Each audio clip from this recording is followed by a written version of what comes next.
Tonight on CBC Vancouver News. I'm going to try and turn around here if I can. We've moved maybe 8 cars in about an hour.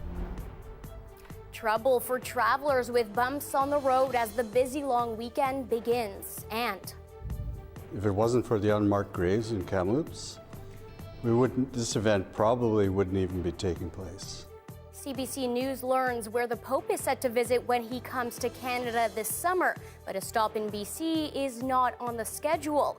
Plus, not back to pre-pandemic numbers. It's a high holiday for many faiths, and communities get ready to gather in person this weekend. This is CBC Vancouver News.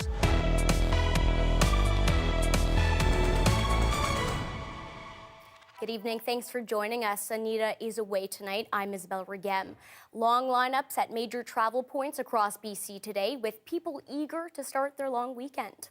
On the coast, multiple ferry sailing waits, and at the airport, a surge of passenger traffic. Meanwhile, at border crossings, bumper-to-bumper traffic for hours. That's where we find CBC's Joel Ballard catching up with Canadians trying to cross into Washington. As you can see behind me, traffic is at a standstill as many British Columbians pack up and head south across the border for the long weekend. And some people are reporting waiting 2.5 hours to travel less than a block. Near the Pacific Highway crossing, the queues are stretching all the way back to 16th Avenue. Meanwhile, near the Peace Arch border, cars are lined up along Highway 99. At this gas station near the border, there's again more waits, this time for the bathroom. We've moved maybe 8 cars in about an hour, yeah. But you know what? It's a long weekend. The borders are open, and what can you do? This is my first time driving across in ages. I've flied a couple times, but I don't know if I'm encouraged to fly or drive anytime soon. I'm going to try and turn around here if I can. And just call it a day? Just call it a day, yeah. The Canadian Border Services Agency acknowledged that increased COVID-19 protocols could lead to longer waits, saying the CBSA will not compromise the health and safety of Canadians for the sake of border wait times. And the waits aren't much better at the BC Ferries terminals on the mainland. Again, a familiar sight, cars lined up and people waiting.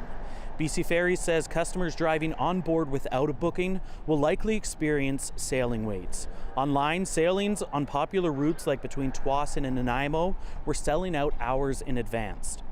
And at YVR, they're seeing the highest passenger volumes in over 2 years this weekend. We are going to be averaging about 46,000 passengers a day through the airport, which is a very encouraging sign of recovery. It's unclear how long these lineups will last today, but as you can see, these vehicles aren't going anywhere anytime soon.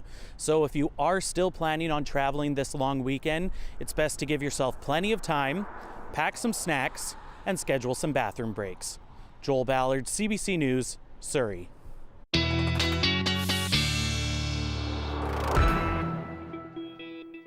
Amy Bell joins us now with a first look at the forecast. Lots of people hitting the road, taking ferries tonight. What conditions can we expect this weekend? Fairly good news. In fact, if you are traveling the highways, all the mountain passes are in great shape, so that is definitely a big relief for a lot of people. We do still have some unstable weather around us today, so we started off with heavier clouds, and we do have a chance of some showers tonight, and once again, those temperatures getting low enough that we will see some frost developing, so keep that in mind if you had any plans for the holiday weekend gardening. It will warm up by the end of the weekend, though, and we will continue to see some snow for the northern half of the province and just some spotty showers. But for the next couple of days at least, we will see a nice mix of sun and cloud for tomorrow with a high of 9 and then dropping to about 3 overnight. Much warmer for Sunday, but we do have a chance of showers, especially later in the day. But the mornings will be nice, which is good for all those egg hunts, and then Monday, back into the rain, unfortunately, with a high of 8. I will have a full provincial forecast coming up in a few minutes, though. All right, sounds good. Thanks, Amy. You're welcome. It's a high holiday for Muslims marking Ramadan and an important day for Christians and Jews. But finally, this spring, after 2 years of muted celebrations, faith-based communities are once again hosting larger in-person gatherings. As Janella Hamilton reports, it makes coming together this year that much more meaningful. Since she was 8 years old, Rose Pillay has marked Easter at St. Mary's Parish in East Vancouver. Easter, Christmas, all the seasons in between, Sunday Mass, weekday Masses, it's part and parcel of who I am. So when in-person gatherings were restricted during the pandemic, she says a piece of her was missing. It's like the borders were closed to us, our spiritual borders to our family. I recognized over the last 3 years that St. Mary's truly is more than a place. It is the people.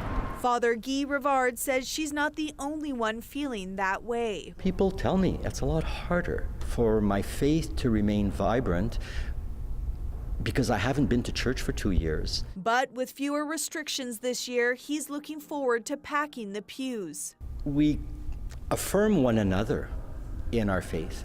You know, when you come to Mass on a Sunday and you see 800 people around you that are there for the same reason you're there, you say to yourself, I'm not alone. A sentiment shared by many in the Jewish community as they mark the beginning of Passover. Coming together and being together as a community is a big part of how we connect spiritually. Over the pandemic, we were able to do that and continue to do that by Zoom when we need to. But it's not the same. And in times of global strife, gathering in person brings comfort. This is what we come together to witness is our shared hope that things will be better for us. Janella Hamilton, CBC News, Vancouver. An important revelation from the Catholic Church with implications for BC. CBC News has learned where the Pope will visit during his visit to Canada this July. And so far, it does not include a stop in this province. Sources say he will travel to Iqaluit, Edmonton, and Quebec City, leaving out many places where the Catholic Church ran residential schools. Lindsay Duncombe spoke to Indigenous people about what they hope to see. Indigenous and Catholic rituals meld on this Good Friday at St. Paul's Squamish Nation Church. Deacon Rennie Nahaney is disappointed British Columbia does not appear to be on Pope Francis's Canadian itinerary. If it wasn't for the unmarked graves in Kamloops, this event probably wouldn't even be taking place. The heartbreak unleashed by the discovery of what's believed to be 215 unmarked graves at this former residential school was a catalyst for last month's Indigenous delegations to Rome. The delegates say the Pope's plans are up to the Church. We have to let the Catholic Church and the CCCB own their decisions and not get involved as Indigenous people in being the gatekeepers for the winners and the losers. The Canadian Council of Catholic Bishops has said this trip will not be like previous popes' multi-city marathons, citing Francis's advanced age of 85. At Good Friday services at the Vatican, his movement seemed strained. Church officials surveyed locations for the visit in Iqaluit last week. The Métis National Council is hopeful that Francis will make it an hour outside of Edmonton for the Feast of St. Anne. It is a special site, a spiritual site, a healing site for Métis peoples.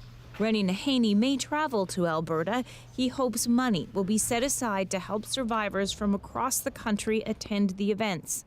I think the people here need to hear those words for them to move on, because I think they're kind of trapped as 5 years old, 6 years old. How can you get rid of those memories? However briefly, the Pope will visit communities bearing heavy pain, and expectations are high that his words will help heal. Lindsay Duncombe, CBC News, North Vancouver.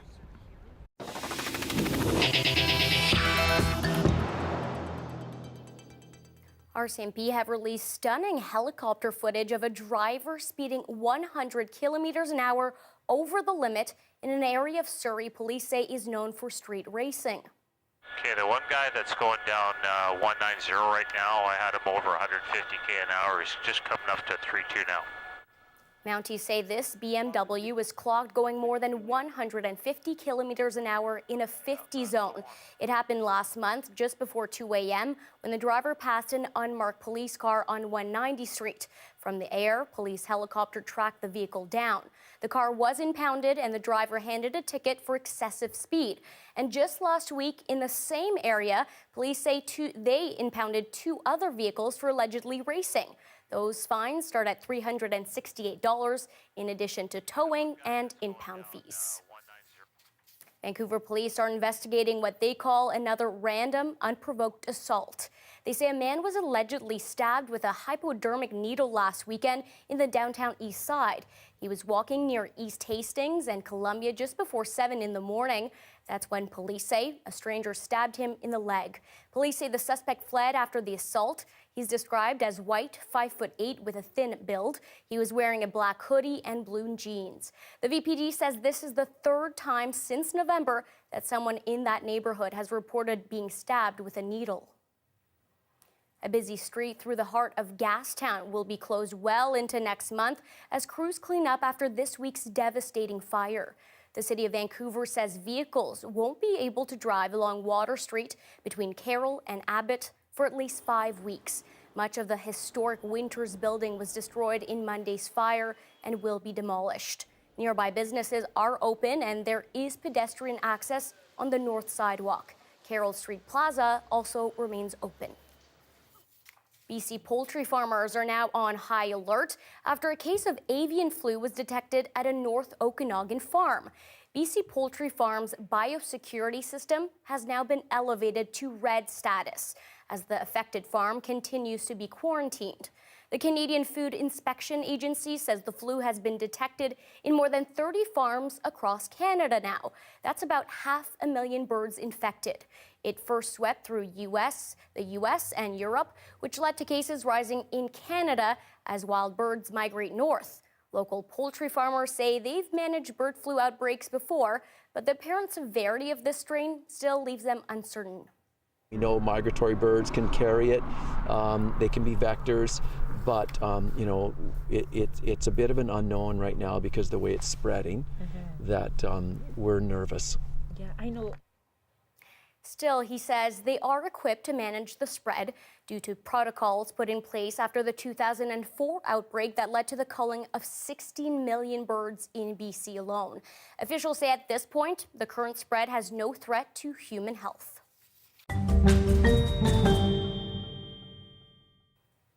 Let's turn now to our search for BC's best small town, a mostly friendly competition that has us also asking, where in the province is Justin McElroy today? And he'll have the answer in just a second, along with results so far today in the Battle of the North, a matchup between coastal Bella Coola and mountainous Smithers. After this round, we are down to just 4 towns.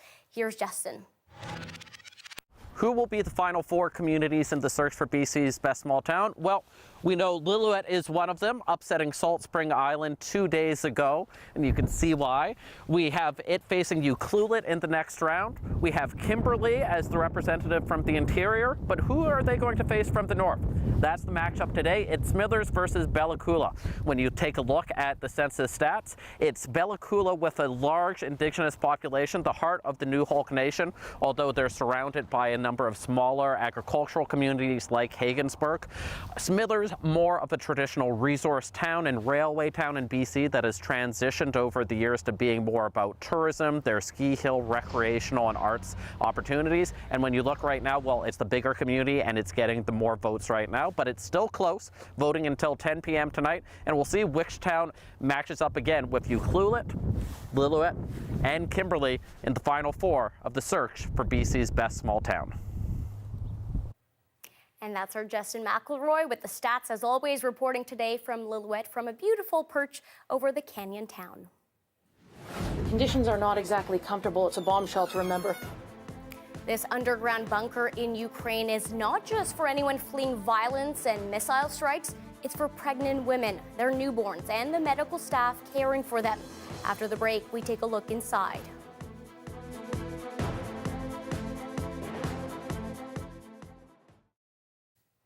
Thanks for staying with us during our commercial-free live stream. We're in the long weekend now, and this is an important week for many faiths.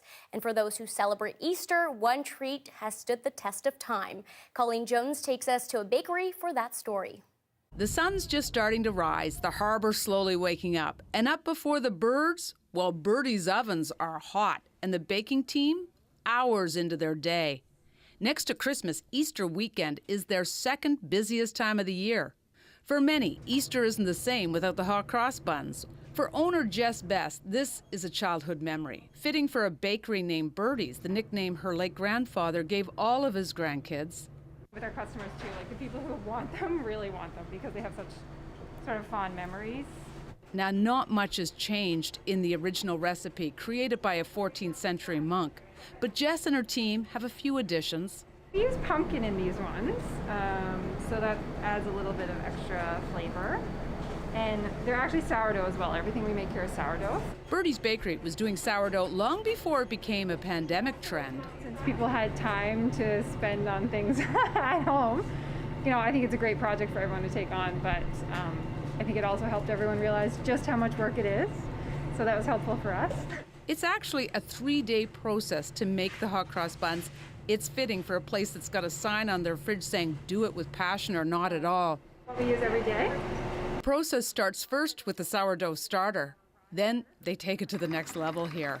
They actually grind the grain into flour. When people think of local as like, you know, vegetables, apples, the more well-known things, but I think the grain industry here it's blown up a little bit with craft brewing and stuff, but it's also, you know, good to utilize in baked goods. So it's just flour and water. The cross is the final addition, the symbol of the crucifixion. After all of this, it's into the oven. A tradition at Easter that's still going strong centuries after it all began. Colleen Jones, CBC News, Dartmouth. And lots of bakeries here in BC also selling some delicious hot crust buns. Stay with us.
Welcome back over to the war in Europe now, where the Kremlin is accusing Ukrainian forces of targeting residential areas in a border region. And now Russia is striking back with more missiles.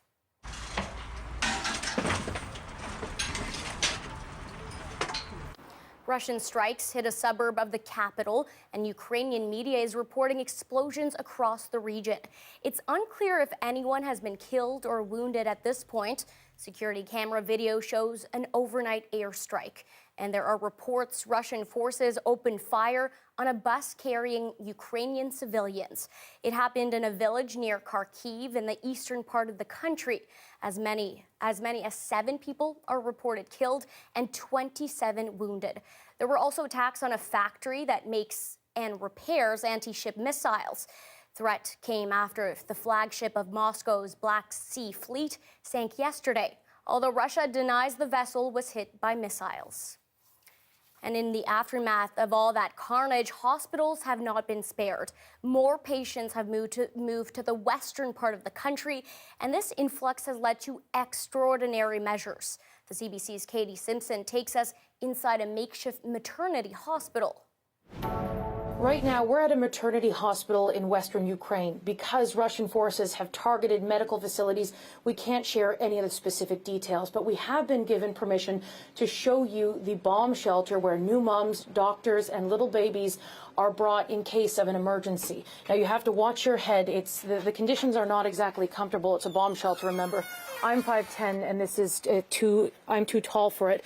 But when you come on in, you can see what they've got set up here.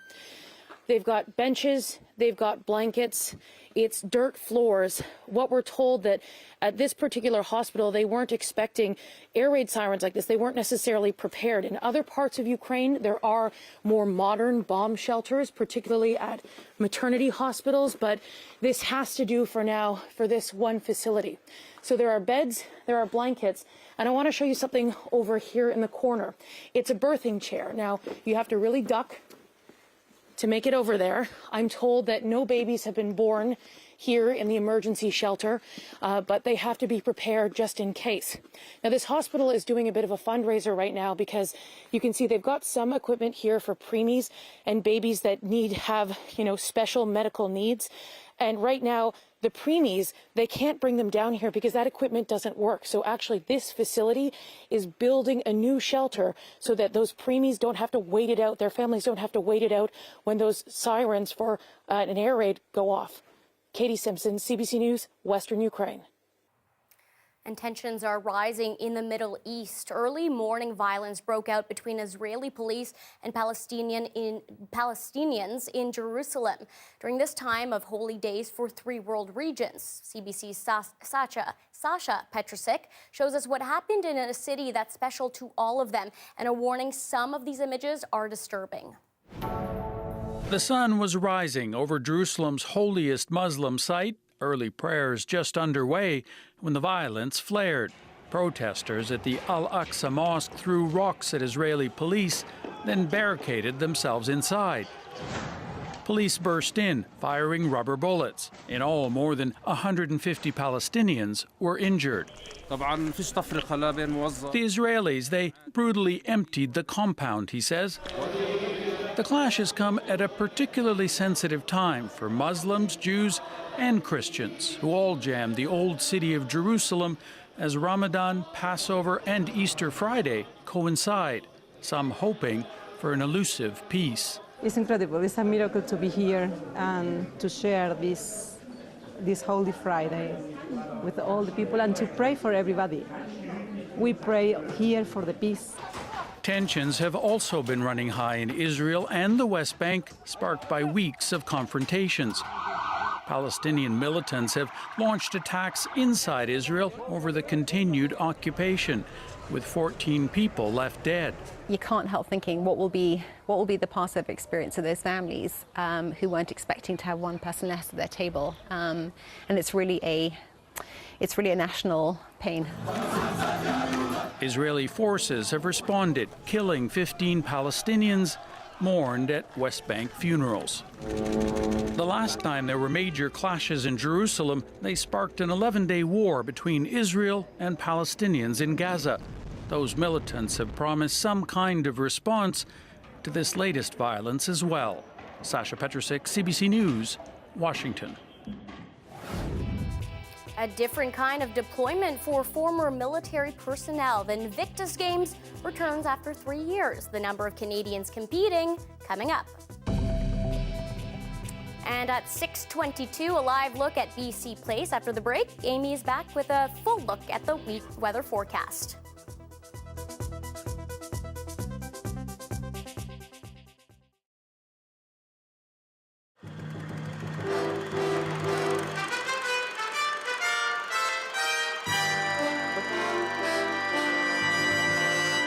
The economic issues David talked about dominated this summit, a dramatic change from the past when the military was topic number one. But a few of the old differences between Moscow and Washington are still lurking around. Our chief political correspondent, Joe Sessinger, now on the other sides of the summit. The scenic sights of Vancouver, Stanley Park, and a new one, Bill Clinton. Whatever Clinton did, whether it was pursuing his personal battle of the bulge, going to church, or sailing around Vancouver Harbor, he was the center of attention. He was the star of the summit, as Mikhail Gorbachev used to be in the 80s. It's not just that Clinton is the new boy on the block. He's, after all, also the leader of the only superpower left. But if Boris Yeltsin no longer carries the clout of his predecessors at these summits, he still has a big stick. And an American president must still take that Russian clout into account. I don't mind saying to this whole assembly that I told President Yeltsin I very much regretted the submarine incident. The accidental collision between a Russian submarine and an American one recently off the coast of Russia was a reminder that Moscow is still a nuclear military power to be reckoned with. The two men said they discussed further reductions in arms and also ways of stopping conflicts such as Bosnia. We discussed what might be done to see to it that all participants in the Bosnian conflict support the UN position. The UN is depending on Moscow's support in Bosnia, but Yeltsin has been under pressure from Russian nationalists to distance himself from the UN and support instead the Serbs, Russia's traditional allies. If Yeltsin should be replaced by his opponents in Moscow, those nationalists would likely get their way. Yeltsin treated the question of his political future with caution and humor. At the moment, today I say, there is no alternative to Yeltsin. Perhaps there will be one tomorrow, but certainly not today. This afternoon, when the Russian leader flew off to his uncertain future in Moscow, he at least had a few more financial weapons to help him in his fight for survival. The most important outcome of the Vancouver summit is not the money that will go to Moscow, nor the agreements on Bosnia or submarines. What happened here is that on his first summit outing, Bill Clinton bet the bundle on Boris Yeltsin. Joe Schlesinger, CBC News, Vancouver. Like someone the other day said.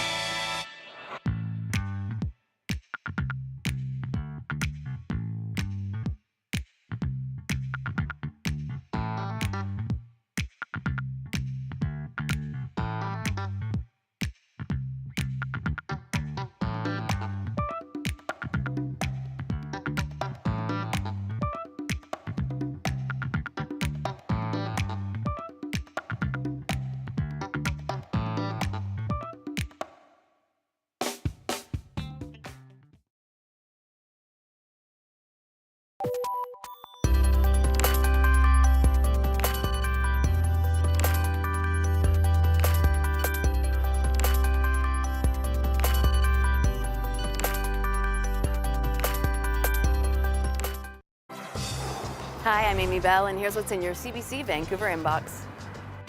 The Surrey Board of Trade's Top 25 Under 25 Awards returns on April 20th. Celebrate Surrey's role models and get your tickets today at businessinsurrey.com.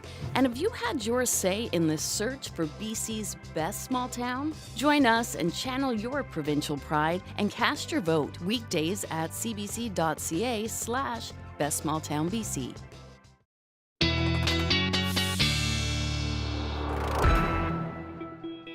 Amy's everywhere. That was you with various events around town. You ran back out here really quickly. I'm really impressed. Did my hair. Exactly. Amy joins us now with a look at the full forecast over the next few days. Yeah, it was quite unsettled today in many areas. We saw some lightning strikes in the Fraser Valley and some areas of Vancouver Island. Tomorrow, a little more settled, but we still have a risk of some showers in a few areas, especially early in the morning. So say Nanaimo, in fact, could be cool enough that you could see some wet flurries, and also Whistler, and just out in Hope, some showers before it does brighten up for the second half of the day. So certainly at the afternoon, once things warm up a little bit, is when you want to get out there. A gorgeous day, though, once again, for Dease Lake. You've had a lovely sunny week. Same for Prince Rupert and Port Hardy.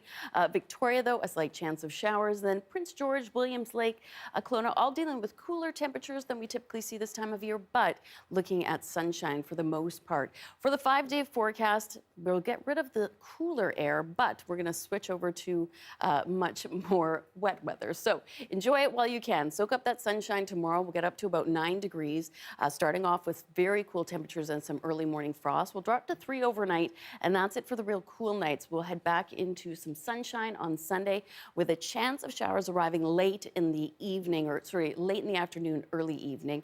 We get back into the rain, though, unfortunately, with a high of 8 degrees on Monday.